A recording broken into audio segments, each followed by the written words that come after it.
அன்பு தமிழ் மக்களே வணக்கம். என்ன மாப்பிள கடைசியில் இப்படி மண்டைய போட்டுட்ட? உங்ககிட்ட இருந்து நாங்க ரொம்ப எதிர்பார்த்தோமே.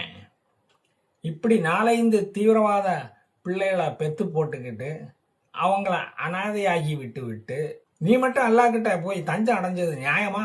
உன்னை நம்பி எத்தனை மதமென பிரிந்தது போதும் சகோதரர்கள் இங்க இந்தியாவில் திகைச்சு போய் தவிச்சுக்கிட்டு இருக்காங்க தெரியுமா?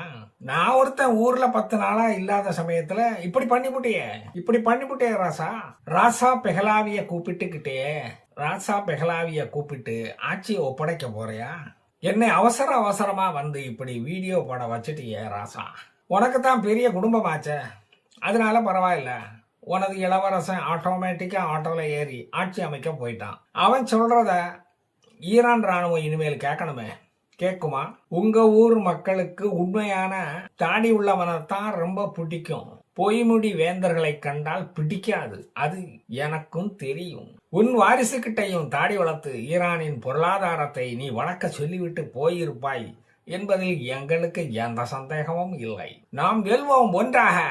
அங்கதான் சாராய கடையே இல்லாததால தலை நிமிரட்டும் ஈரான் கோஷம் அங்கே எடுபடாது என்பது எனக்கு தெரியாதா என்ன? அவங்க எல்லாம் பெட்டி குட்டி இதுக்கெல்லாம் ஆசைப்படுகிறவனா இருக்கிறதுனால அங்க சமூக நீதி வெல்லப்போவதை நினைச்சா முடியில்லாத எனக்கு கூட புல்லரிக்குதுப்பா. பிச்சு புடுவேன் பிச்சு என்று வீரவசனம் பேசி உலகத்தையே மிரட்டி கொண்டிருந்த ஜகத் ரட்சகனை இப்படி தொலைச்சு போட்டு வந்து நிக்கிறீங்களடா ஈரானிய பேமானிங்களா. உங்க நிலைமைய நினைச்சாதான் எனக்கு துக்கம் ஆசனவாய வந்து அடைக்குது. இன்டர்நெட்டை முடக்கி வச்சும் தண்ணீர் குழாயை அடைச்சி வச்சும் உற்பத்தியாகாத மின்சாரத்தை நிறுத்தி வச்சும் உங்கள் மக்களை உங்களால அடக்க முடியல பாத்தீங்களா? ரோட்டுக்கு வந்து சங்கிகள் மாதிரி தீபம் ஏத்திக்கிட்டு கொண்டாடிக்கிட்டு தெரிகிறானுங்க. Death to Israel, death to அமெரிக்கான்னு சொல்லிக்கிட்டு மக்களை உசுப்பேத்தி இப்படி சுப்ரீம் லீடரை ரணகளம் ஆக்கி வச்சுட்டீங்களடா. சுப்ரீம் சோப்பு போட்டு குளிக்க வச்சு அடக்கம் பண்ண வச்சுட்டீங்களே. டெத் டு கோமினி இன்றைக்கு நிறைவேறி போச்சே. கொஞ்ச நஞ்ச ஆட்டமாடா நீங்க போட்டீங்க. ஈரான்ல மாம்பட்டைக்கு தடை போட்ட மாதிரி தார தப்பட்டைக்கும் அங்க தடை போட்டதுனால சரியா போச்சு. அந்த சத்தம் மட்டும் இன்னும் அங்க கூட்டத்துல கேட்கல. இல்லைன்னா அங்க கொட்டி முழங்கி இருப்பானுங்க. போற போக்க பார்த்தா திராவிட மன்னர் ஆட்சியை ஈரானியன் கொண்டு வந்துடுவான் போல இருக்கே. கோமினியின் மகன் முஸ்தபா கோமினிக்கு ஆட்சி கட்டிலில் பெட்ஷீட் விரிச்சு அவனை அங்க படுக்க வச்சுடுவாங்க போல இருக்க. தானை தலைவன் கோமினிக்கு பல மனைவிகள் இருந்ததால் வாரிசு சண்டை எப்ப ஆரம்பிக்கும் என்று பார்ப்பதற்கு அங்குள்ள மக்களும் ரொம்ப ஆவலா இருக்கிறார்களாம். மதுரை வீரனா இல்ல மெட்ராஸ் வீரனா என்று அறிய சோழிய உருட்டி போட்டு நீதி தேவதை முன்னால கேட்டுக்கிட்டு இருக்காங்களாம். அங்க தெலுங்கு தேவதை வந்து போலி தமிழ் தாய விரட்டிக்கிட்டு இருக்குதான். வெல்லப்போவது அங்கு யார் என்று விஜய் டிவி வேற பிக் பாஸ் கிட்ட ஒரு புரோகிராம் போட்டு தர சொல்லி அழைச்சுக்கிட்டு இருக்காங்களாம். ஈரானில் தோன்றியுள்ள கரும்புகை மண்டலம் அடங்கியதும் அங்க தலைவன் யார் என்று முடிவு தெரிந்துவிடும். இந்த இஸ்ரேல் பய வேற குண்டை போட்டு அக்கினி குண்டத்தை தொடங்கி விட்டுட்டான். ஈரான்ல பத்த வச்சுக்கிட்டு இருக்கானே. எப்ப புகை அடங்கும், எப்ப கிரீடம் தலைக்கு ஏறும் என்று தாயுமானவர் தகப்பன்மானவர் எல்லாரும் இப்ப ரொம்ப கவலைப்பட்டுக்கிட்டு திட்டம் போட்டுக்கிட்டு இருக்காங்க. முடிவெடுக்க நேரம் ஆவதால் ஒரு கார் ரேஸ் ஷோவோ அல்லது ஒரு விமான ஷோவோ நடத்தி ஒரு ஏர் ஷோவோ நடத்தி மக்களை திசை திருப்பி விடலாம் என்று ஆலோசிக்கிறாங்க போல இருக்கு. இந்த கேப்ல இடி வேற வந்து தனிப்பட்ட முறையில ஒரு ஷோவை நடத்தி காட்டுனதுல ஒட்டுமொத்த மன்னர் குடும்பமே அரண்டு போய் கிடக்கிறாம்ல. ஈரான்ல டெட் பாடியா அள்ளிக்கிட்டு போன மாதிரி அரண்மனையில இருந்து ஆவணங்களை அள்ளிக்கிட்டு போனதா சொல்றாங்களே. எனக்கு என்னப்பா தெரியும், நானும் ஒரு தற்குறி தானே. 41 பேரோ 51 பேரோ செத்தாத்தானே ரசிகர் மண்டால எப்படி இருக்கும்னு தெரியுது நமக்கு. சிறுபான்மையினரின் காவல்காரனை நினைத்து தான் ரொம்ப கவலையா இருக்கு. இஸ்லாமிய காவல்காரனுக்கு ஈரான்ல நடந்தது போல பெரிய வெற்றிடத்தை ஏற்படுத்தி விட்டது. அதற்கு கேன்சல் பண்ண முடியாத ஒரு தேர்வையும் நடத்தித்தான் இனிமேல் அவர்களை தேர்வு செய்ய வேண்டும். எதையும் பிளான் பண்ணி செய்வோம். நாங்க காவல்காரனை அப்பாயின்மெண்ட் பண்ணுவதற்கு வாங்கின துட்டு விவரம் வெளியே தெரியாம இருக்கணும். அந்த அல்லாஹ் தான் எங்களை ரட்சிக்கணும்.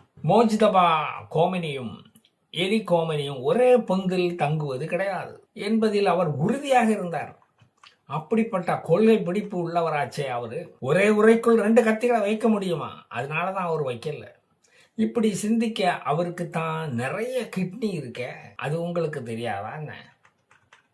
கோமனியின் அரண்மனை வீடு தாக்கப்பட்டதில் அவர் வீட்டில் குடியிருந்த எலிகள், பெரிச்சாளிகள், அல்லக்கைகள், பீச்சாங்கைகள் என்று எதுவுமே தப்பிக்க முடியவில்லையாம். கந்தல் கந்தலாக கிடந்த கருப்பு துணிகளில் ஒட்டி கிடந்த மாமிச துண்டுகளை பார்த்துதான் இது ஒருவேளை கோமனியாக இருக்கக்கூடும் என்று கண்டுபிடித்து அஸ்திப்பானைக்குள் நிரப்பி கொண்டு வந்தார்களாம். ஈரானில் உள்ள கருணா ஆத்திலும், அராஸ் ஆத்திலும், செபீட் ரூட் ஆத்திலும், கார்கே ஆத்திலும் அஸ்தியை கரைத்து அவரை மோட்சத்துக்கு அனுப்பணும். காரியம் பண்ணணுமே. அந்த தலையாய கடமை, பெரும் பொறுப்பு நமக்கு இருக்கிறது. அதை தட்டி கழிக்க முடியுமா? அவரது ஆன்மா சாந்தி கிட்ட போகணுமே. சாந்தி கிட்ட போறது தானே நமக்கு முக்கியம். அரை செஞ்சுரியா ஆண்டுகிட்டு மோண்டுகிட்டு இருந்த கோமனி ஆட்சி போய் பெஹலாவி ஆட்சி திரும்ப வேண்டும் என்று ஈரானிய மக்கள் ஆசைப்படுவதில் தப்பு இல்லைதான். கோமனி தான் கொடுத்த வாக்குறுதிகள் எதையுமே நிறைவேற்றவில்லையே. அவரு பிரேமாக்கு வெத்தலை பொட்டி கொடுப்பதிலும் தர்ம யுத்த தலைவனுக்கு சால்வை அணிவித்து கட்டிப்பிடிப்பதிலேயும் தான் மும்மரவாயிருந்தாரே தவிர அதற்கான முயற்சிகளை எடுக்கவில்லையே. குடத்தை எடுத்துக்கிட்டு அலைஞ்சுக்கிட்டு இருந்த தாய் கிழவிக்கு ஏதாவது செய்திருக்கிறாரா? தாய் கிழவிக்கு அரசியல் தெரியாதுன்னு நினைச்சுக்கிட்டு இருந்தாராம். அது எவ்வளவு பெரிய தப்பா போச்சுன்னு இனிமேதான் தெரியும். ஈரான்ல உள்ள திவாலான பாங்குகள்ல வாங்கின நகைக்கடனை தான் தள்ளுபடி பண்ண முடியல. சரி, நகைகளையாவது திருப்பி கொடுக்கலாம் இல்லையா மக்களுக்கு? ஈரானிய ரியாலுக்கு தான் மதிப்பே இல்லையே. தண்ணி இல்லாததால ரியலை டாய்லெட் பேப்பராக தான் யூஸ் பண்ணிக்கிட்டு இருக்காங்க அவங்க. இந்த யுத்தம் 12 நாளைக்கு மேல் நீடிக்கும் என்று எதிர்பார்த்த ஈரானிய மக்களுக்கு பெருத்த ஏமாற்றமாகிவிட்டது. ஏமாற்றம் தான் மிஞ்சியது. இவர்கள் ஆட்சியில ஏமாற்றம் தானே மிஞ்சும், வேற என்ன மிஞ்சும்? 2 நாள்ல திடுதிப்புன்னு இன்றைய யுத்தம் முடிஞ்சு போச்சு. கலாஷ் ஹோகையா.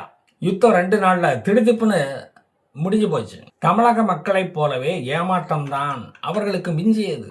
அட்லீஸ்ட் 1 மாசமாவது போர் நடந்திருக்க வேண்டாமா? அப்ப இவ்வளவு நாளும் மிலிட்டரி லாரிகள்ல ஏவுகணைகளை ஏத்திட்டு வந்து ஊர் மக்களுக்கு ஆயுத பரேடுங்கிற பேர்ல ஷோ காட்டினது எல்லாம் டுபாக்கூர் தானா? 2010 கலைஞர் போட்ட ஓமந்தூரார் அசம்பிளி சினிமா செட்டிங்ஸ் கட்டடம் மாதிரி கட்டினது தானா இது? அது போலத்தானா எல்லாம்? படம் காட்டுறதுக்கு ஒரு அளவே இல்லையாடா? மக்களின் கோப போராட்டம் ஒரு மகிழ்ச்சி கொந்தளிப்பாக மாறினதுக்கு காரணம் கோமனியின் சாவுதான். ஓய்வறியாது ஓயாமல் உழைத்து கொண்டிருந்தவன் இதோ இங்கே உறங்கி கொண்டிருக்கிறான் என்று ஒரு கல்லறை கட்ட உடலின் ஒரு பீஸு கூட கையில் கிடைக்கலையாமே. கோழிக்கடை கழிவுகளை காட்டி இதுதான் சுப்ரீம் லீடர் என்று சொல்லலாம்னா ஈரானிய மக்களை எல்லாம் இப்பெல்லாம் ஏமாற்றவே முடியாது. அவர்கள் ஏமாற தயாராக இல்லை. இன்னொரு கோமனியை அல்லாஹ் படைச்சாதான் உண்டு. அப்பதான் செத்துப்போன பழைய கோமனியின் அருமை இவங்களுக்கு தெரியும்.